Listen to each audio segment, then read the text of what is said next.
If you'd asked 10-year-old me what success looked like, I probably would have said, owning a vending machine.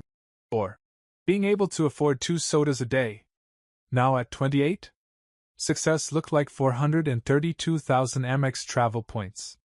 It also looked like 3 years of skipping Ubers, sleeping in airports instead of booking layover hotels, and packing protein bars instead of buying food on flights. Every swipe, every mile, every coupon tank of gas added to that sweet, glimmering mountain of points. I never spent them. Not once. Because I had a dream. Not a Bora Bora on a yacht kind of dream. I just wanted to take one real vacation. A quiet beach, no service, hammock, audiobook. That was it. Something that said, "Hey kid, you made it out." Except when I finally decided to use those points, my account balance didn't say 432,000. It said 2,100. At first, I thought it was fraud. Some hacker in Belarus buying Ferris wheel tickets in Tokyo or booking scuba diving in the Maldives. But when I checked the trip details, my jaw dropped. Cancun. First class. 5-star resort. Spa packages. An excursion labeled Sea Turtle Intimacy Experience. Whatever the hell that meant. The names on the itinerary? Mom. Dad. My sister Kelsey. Her husband Brad. That's when I knew. It wasn't fraud. It was family. I stared at the screen, blinking like that might reverse it. Then I texted Mom. "Hey. Did you guys use my Amex points?" 3 dots. Then this reply. "Oh honey, yes. I was going to tell you, but we figured you'd help. You never use them, and Kelsey really needed this trip. Stress is so bad for fertility." No joke. That was her explanation. No apology. Just a casual mention of my sister's ovary-related stress as justification for draining 3 years of my effort. And they were already gone. Already sipping something coconut-flavored by the infinity pool. I didn't answer her text. I didn't call. I just sat there in my studio apartment, next to my broken ceiling fan and the $20 Amazon leather chair I got secondhand, wondering when exactly I became the family charity case. The one everyone assumes will chip in, step up, stay quiet. This wasn't new. When I was 12, they gave my birthday money to Kelsey because she forgot her wallet at the mall. When I was 16, I won a school essay contest, $500 prize. Dad took it to fix Kelsey's used car, which I later found out she crashed while Snapchatting. When I was 18, they used my graduation gift to help her cover a spring break ticket to Cabo. I once caught Brad wearing my hoodie, and when I pointed it out, he said, "We're all family, bro." That was the Carter household motto, we're all family, until it's time to split the check. I used to think maybe if I just worked harder, proved myself, they'd see me differently. But that line kept moving. No matter how much I did, how much I saved, how little I asked, I was always the reliable one. Reliable enough to drain. Invisible enough to ignore. But this was next level. So I did the most mature, rational thing I could think of. I logged into the airline app and looked at their return flight. Status confirmed. Non-refundable. Fully changeable. All booked with my account. A little voice inside me said, "Be the bigger person." Another voice, a much louder, sassier one that sounded exactly like my college roommate after 2 tequila shots, said, "Be petty." Guess which one I picked? Canceling the flight was absurdly easy. Disturbingly easy. Like, why does a petty gremlin like me have this much power? Easy. One drop-down menu, one. Modify trip. Click and boom, their return flight was officially moved to December of the following year. Not even direct. 3 layovers. 1 overnight. Have fun in Newark, Brad. I didn't delete the flight. I'm not evil. I just postponed their grand return to the U.S. by 13 months. A creative sabbatical, if you will. The screen flashed a cheery update confirmed, and I sat back in my chair like a Bond villain who just launched a missile. Except my lair was a studio apartment with flickering lights and an air fryer that beeped randomly. I didn't feel guilty. Not even a flicker. What I felt, if I'm being honest, was clarity. Not revenge, clarity. Not, "I'll show them," clarity. Just silence. For the first time in years, I had drawn a line. A real one. Not a sarcastic comment at Thanksgiving. Not a passive-aggressive meme in the family group chat. A line. I closed my laptop and wandered into the kitchen. Made a sandwich that felt like a Michelin star experience. Sourdough, avocado, sliced turkey, baby spinach, goat cheese, and my forbidden indulgence, sun-dried tomatoes. I didn't even sit down. I ate it standing up like a king surveying his conquered land. Then I cleaned. Not because it was messy, but because I wanted to. Like clearing physical space would help make the emotional one real. I vacuumed. I wiped counters. I even used glass cleaner on my mirror for the first time in months. Maybe years. I danced to a playlist I hadn't touched since college, early 2000s emo bangers. I was wiping baseboards while screaming lyrics about heartbreak and eyeliner. It was glorious. Still no texts. No missed calls. No. "Did you mess with the flights?" Panic. And that was fine. I didn't want to gloat. I didn't want to argue. I just wanted the power dynamic to shift, even if they didn't know it yet. Around 4 p.m., I ordered Thai food. The expensive kind. The one I always skip because, "You should save your money," whispered in my brain using my dad's voice. Not tonight. I got pad thai, spicy eggplant, mango sticky rice, and 2 spring rolls just because I felt like it. I even tipped the driver extra. I watched a trashy dating show while eating, laughing alone in my clean apartment, every bite better than the last. I'd spent years eating discount ramen and using rewards points like a scavenger. Tonight? This was for me. I muted the family group chat. Not because anything was happening, it wasn't. But I knew eventually it would start buzzing, and I didn't want to hear it. Not until I was ready. Later that night, I lit the fancy candle my ex got me for a birthday. I'd never burned it, said I was saving it. For what? A visit from royalty? A personal breakthrough? Well, consider the breakthrough arrived. It smelled like bergamot, sandalwood, and justice. Then I took the longest shower of my life. Washed my hair twice. Shaved. Moisturized. I even flossed. Who the hell was I? And when I got into bed, clean sheets, cool pillow, I felt something strange. Stillness. No guilt. No resentment. No obligation. No wondering if I was being dramatic. Just peace. They didn't know it yet. But I had just taken something back. It started small. A hiccup. A tiny bubble in their tropical fantasy. 2 days after I rearranged their return flight, my phone lit up with a notification. Not a call. Not a message. Just a forwarded email from the airline. Subject: Itinerary change, flight AB 714, departure modified. I opened it slowly, half expecting a dramatic explosion. But nope. Just an automatic system notice. Nobody had even noticed yet. So far, so good. I went back to sipping my overpriced cold brew like I was an innocent civilian. Because technically, I was. That night, I lay in bed with my phone on Do Not Disturb and scrolled through Kelsey's vacation posts. She was documenting the whole thing like it was her full-time job. Pool selfies. Couple shots with Brad, who never seemed to know where the camera was. Caption after caption about healing and deserving joy. And weirdly, nothing about mom or dad. They weren't tagged. No beach pics with them. Just the occasional blurry photo of a resort buffet and one video of my dad getting a sunburn while trying to paddleboard. By the 4th day, I noticed something else: fewer posts. Her usual spam of selfies slowed to a trickle.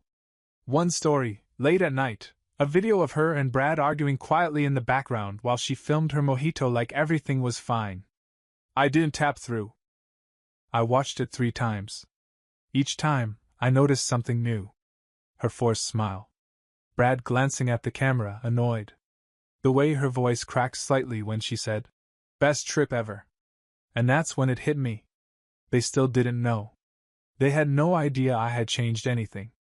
But something else, something unrelated, was already unraveling their perfect vacation. Not me. Not yet. That morning, I got an email from Mom. Subject, just checking in. Hey sweetheart, hope everything's good. Just wanted to see how you're doing. It's so beautiful here. Wish you were with us. But next time for sure. Love you, hugs and kisses. Wish you were with us. That one got me. Not because it was sweet, but because it was a lie. She didn't wish I was with them. She didn't even invite me. She used me. And now she wanted me to play along. Smile and wave from the sidelines like I was part of the family highlight reel. I didn't reply. Instead, I finally did what I'd been putting off for years. I opened a new notes app and started listing every time they'd done this. Not just the points. All of it. The graduation they skipped for a cruise. The birthday dinner where they, accidentally, forgot to bring a gift but bought Kelsey a new bracelet. The time I asked Mom for help with rent during COVID and she said, "We're stretched thin." Right before posting a photo of their new kitchen backsplash. By the time I was done, the list was long. Like, if I ever go to therapy, this is the first thing I show them. Long. I stared at it for a full minute. Then I hit lock note. Password protected. Just for me. A receipt of everything I'd let slide. Until now. Later that afternoon, I ran into my neighbor, an older woman named Grace who always asked about my day like we were lifelong friends. She saw the spring in my step and raised an eyebrow. "What's got you walking like you just won a lawsuit?" I laughed. I couldn't help it. "Just finally standing up for myself, I guess." Grace grinned. "Took you long enough." Then she handed me a Tupperware of lemon bars. "Just because." And right then, I realized something. This whole time, I'd been waiting for validation from people who never really saw me. Who used my kindness as a coupon. Who took my silence as permission. But here was Grace. No expectations. No baggage. Just lemon bars and warmth. Sometimes family isn't who you're born into. Sometimes it's your neighbor with a cat named Steve and a talent for passive-aggressive gardening. That night, I finally opened the airline app again. Return flight unchanged. They still hadn't noticed. They were still sipping margaritas on borrowed time. But the countdown had started. The text came on day 6. Not from Mom. Not from Kelsey. From Brad. "Yo man. You know if the airline app's broken? Says we're flying home like next year, lol." I stared at it. There it was. The first crack. Not a scream. Not a confrontation. Just Brad being, well, Brad. Casual. Clueless. Still thinking it was some harmless glitch. I didn't reply. Instead, I waited. Just to see what would happen next. Because here's the thing about people like Brad, they assume systems exist to serve them. That someone else will fix it. That things just work out. Especially when you've never had to read fine print in your life. So I gave him a little time to stew. 15 minutes later, a follow-up. Or like, "Is this some time zone thing? Bro, time zone?" Kelsey finally messaged me a full hour later. Her message, of course, was laced with fake sunshine. "Hey, smiley face, quick cue. Weird thing with our return flight. Might be a glitch. You seeing the same thing? No accusations. No direct blame. Just a quick cue, and a cutesy emoji like she wasn't talking about being stranded in a foreign country. It was almost artful, how she managed to act like this was my shared concern. Like we were teammates. Like she hadn't drained my entire account and told me, "You never use them anyway."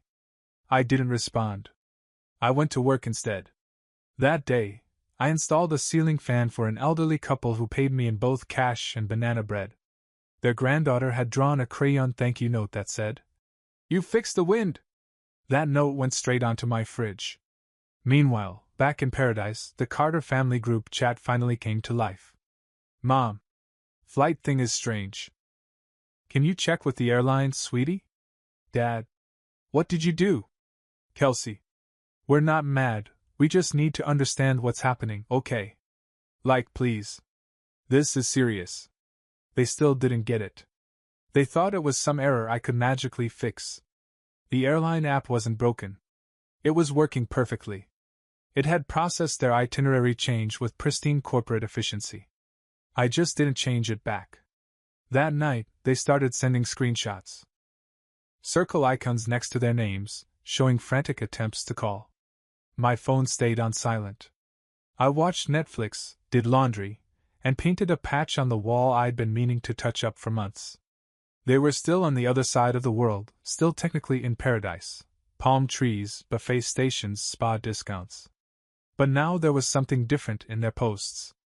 Kelsey posted a picture of a sunset with no caption. Mom uploaded a blurry shot of her breakfast. Brad posted a meme about first world problems. That didn't land like he thought it would. Even the filters looked more washed out. And the story views? I was watching every single one. Still silent. Still waiting. Later, as I lay in bed, my phone buzzed again. Another message from Brad. Bro, just tell us if this was like intentional or something. We can fix it. Just say something. That was the moment I realized. They were scared. Not because they'd been caught. Not yet. But because I wasn't reacting the way they expected. I wasn't yelling. I wasn't arguing. I wasn't begging to be understood. I was silent. And that silence? It spoke louder than anything I'd ever said. Day 7. 9:12 a.m. I was halfway through installing a smart dimmer switch in a client's hallway when my phone buzzed. Hard. Long. It was the kind of buzz you feel in your spine, not a notification, but a call. Mom. I stared at the screen. Her name glowed like a threat. Same contact photo from years ago, her hugging our childhood dog like she hadn't emotionally dropkicked me for the last decade. I let it ring out. Seconds later, buzz again. Kelsey. Then Brad. Then Dad. All back to back, like a coordinated guilt operation. I flipped the phone over, face down on a stack of screws. Kept working. The hallway dimmer didn't care about my family drama. But they didn't stop. Text after text. The Carter guilt cannon had officially opened fire. Mom. This isn't funny anymore. Call us. Please. Kelsey. Are you serious? You're doing this? What even is wrong with you? Brad, because of course. Bro, this might be a federal crime tbh. I was halfway through a banana when the long one came in. A full scroll of emotional manipulation wrapped in flowery language. Classic mom. I don't know what's gotten into you. We've always loved you. We're family. Yes, we used the points, but you never used them. And Kelsey really needed this. Do you have any idea how stressful things have been for her and Brad? This trip was a blessing. And now we're stranded in another country and humiliated. Is that what you wanted? I reread it while chewing slowly, like each bite was powered by generational disappointment. Humiliated? They booked a first-class trip with my points. Never told me. Never asked? Just assumed. And now I was the villain? No. No. For once, I wasn't going to write the apology. I texted back. We figured you'd help. That's what you said? That was it. No emojis. No explanation. Just their own words. The message was read almost instantly. But nothing came back. 15 minutes later, Kelsey's name popped up. So you're punishing us? Really? This is your big tantrum? Because what, you're bitter? I've always defended you, even when Mom and Dad said you were ungrateful. This is so sad. Defended me. Like I was a stray they took in. Like she deserved applause for not bad-mouthing me more than usual. I didn't reply. Then came Dad. Short. No fluff.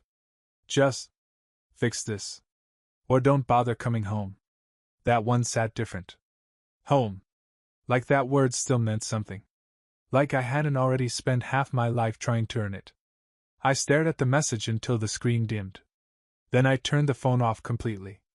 Slid it under the couch like it might infect me if I kept holding it. That night, Grace knocked. Foil wrapped lasagna in hand. You looked like someone who could use a reset, she said. And carbs. We ate on the porch. Talked about her garden, the neighbor's weird wind chimes, and how her cat Steve had developed an obsession with paper bags. No guilt. No conditions. Just warmth.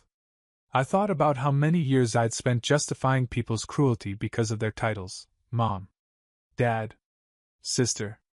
But Grace didn't need a title. She just showed up. With food. And peace. Somewhere in Cancun, the Carter clan was still trying to figure out how a flight got changed. But the truth? It wasn't just the flight. The route home had been broken long before. They just hadn't noticed until they couldn't book their way back. They landed on a Tuesday. No fanfare. No triumphant return. Just an Instagram story from Kelsey, naturally. She'd posted a filtered selfie of her and Brad at baggage claim, both wearing travel pillows and 1,000-yard stares. Caption: When your vacation turns into a Netflix thriller but you survive victory hand airplane nail polish. No tags. No mentions. No apologies. They were back on U.S. soil, but quieter than I expected. No calls. No follow-ups. No angry speeches from Dad demanding I come explain myself like a man.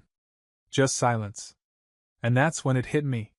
They weren't preparing a confrontation. They were embarrassed. Not about what they did, but about what didn't happen. I hadn't chased. I hadn't begged.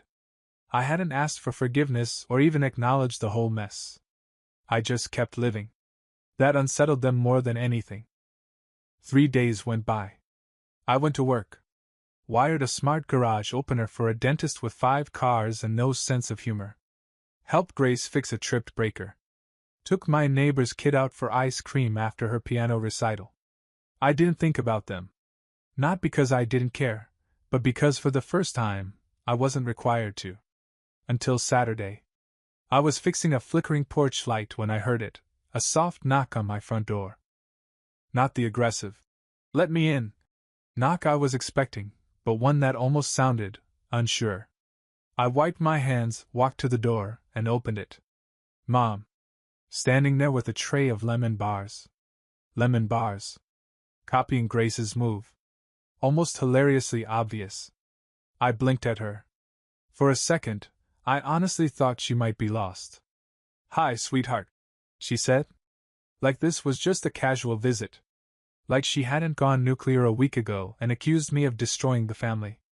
I thought we could talk." She looked different. Smaller. Or maybe it was me, standing taller. I didn't invite her in. Instead, I stepped outside and closed the door behind me. Let her sit on the porch chair, the one Grace used when she dropped off cookies and gossip. I leaned against the railing. She offered the tray. "They're homemade," she said. "Like Grace's." I gave her a long, hard look. "You stalking my neighbor now?" She chuckled nervously. No. Just, she's been posting your lasagna online. Said you're a good kid. Smart. Independent. Made me think." She trailed off. Waited for me to jump in. I didn't. She shifted in her seat. Clutched the tray like it was a peace treaty. "I don't know what happened," she said. "You've always been so generous. So steady. We weren't expecting this." "You've never." "Never what?" I asked. She glanced up. "Never punished us. Like this." There it was. The word they all danced around, punishment. But that's not what this was. "I'm not punishing you," I said. "I'm protecting myself." Her face twitched, barely. But I saw it. "I just thought," she started again. "We've always been able to count on you. We didn't think you'd really let us." She didn't finish. "Get stuck? Get scared? Get humbled? Take your pick." "You never asked," I said. "You just took. And when I stopped letting you, I became the problem. I didn't mean for it to feel like that. I believe that. And it didn't matter." Because intention doesn't undo a pattern. She looked down at the lemon bars. These are your favorites, she said. Used to be, anyway. They weren't. That was Kelsey's favorite. I didn't correct her. I'll let you know, I said slowly, when I'm ready to talk. And then I opened the door. Walked inside. Didn't slam it. Didn't lock it. Just closed it gently. Softly. Like closing a chapter, I finally realized it wasn't mine to carry anymore. It started with a Facebook post. Not mine. Grace's. She'd uploaded a blurry but heartfelt shot of us on her porch, both holding coffee mugs and laughing at something. I think Steve the cat had knocked over a wind chime mid-pounce. The caption? Proud of this one. Built everything with his own 2 hands. Even wired my whole house. No charge. Just heart. I didn't think anything of it. But my family did. Because the comments exploded. Grace had friends, man. Like old school, church basement, potluck sharing loyal Facebook crew. And they were nosy. Comment after comment rolled in. This your neighbor's son? He's a good one. Heard he helped the Johnsons too, rewired their whole 2nd floor. Didn't he just get that city contract? For the senior center remodel? That last one? Yeah. That wasn't public yet. Turns out Grace's cousin was on the city board and had already let it slip. I'd just been selected to lead the entire electrical overhaul of 2 community buildings. It was a 6-month project, a fat check, and a guaranteed future network of clients. The Carter family group chat came alive that evening. Dad. City contract? What city contract? Brad. Wait, are you doing commercial work now? Kelsey. OMG, is that why you've been acting different? Like, I don't need you. Vibes? Mom didn't say anything. I didn't reply. Again. But the next day, I bumped into her. At the grocery store. She was in the bakery aisle, staring at frozen pie crusts like they held life advice. She flinched when she saw me. I just nodded. Started walking past. But she reached out, hand brushing my elbow. You're really not coming back, she said, quiet. Are you? I didn't stop walking. But I turned my head slightly, just enough for her to hear me. I didn't leave, I said. I just stopped being useful. That was it. No rage. No guilt. Just truth. And in her silence I heard it, the first moment she really got it. That night, Kelsey messaged me. Okay, but like real talk, are you seriously the one who got that senior center gig? Because Mom's acting weird and Dad's in a mood. And Brad's trying to Google what conduit wiring is. Faced with tears of joy. I left it on read. Meanwhile, Grace knocked on my door with another tray. Not lasagna this time, brownies. What's the occasion? I asked, raising an eyebrow. She grinned. You're on TV, she said. Local news just aired a segment. You look terrified. Stop fidgeting with your belt in interviews. I groaned. They said it'd be audio only. Well, she said, pushing the tray into my hands, next time don't wear your oldest jeans. And sure enough, there I was, 30 minutes later, caught on the 6 o'clock local news, standing awkwardly in front of the senior center, holding a clipboard like it might explode. The anchor called me a local small business owner empowering the neighborhood through skilled trades. The Carter group chat exploded again. Brad. Bro. You're literally on TV right now. Dad.